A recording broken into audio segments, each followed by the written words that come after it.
throughout the morning as the events there get underway. You can watch full coverage of that Remembrance Sunday commemoration. That's on BBC One coverage starting at 10:15 this morning.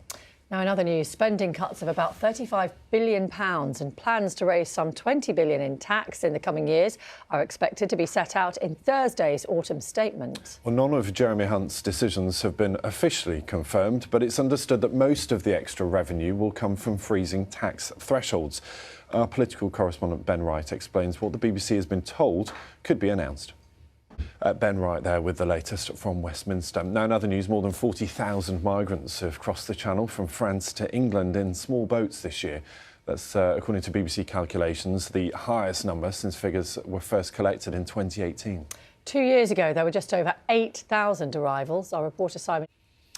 Ukraine's President Volodymyr Zelensky has said that Russian troops destroyed all critical infrastructure in Kherson and nearby areas before they withdrew to the east bank of the Dnipro River. He said the city was left with no heat, electricity, water or communications. There's also huge concern about significant damage to a major dam in the area. Our correspondent James Waterhouse sent this report from Odessa in Ukraine.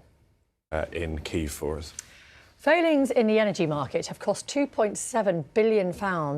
That's almost £100 per household, according to a group of MPs. Yes, the Public Accounts Committee said the industry regulator, that's Ofgem, had been too late to spot problems before a spike in wholesale energy prices last year, and that caused dozens of suppliers to go bust. Our business correspondent Mark Ashdown has the details. A town in Cambridge has knitted more than 200 Armed Forces Day figures for Armistice Day. Berets and... So clever. Yeah, love that. Now, in around an hour, we're going to be catching up with it later on this morning and to cheer him along his way, as I know Breakfast will be doing right throughout the week here. Yeah, pretty gruelling first day ahead of him, so we'll keep an eye on that.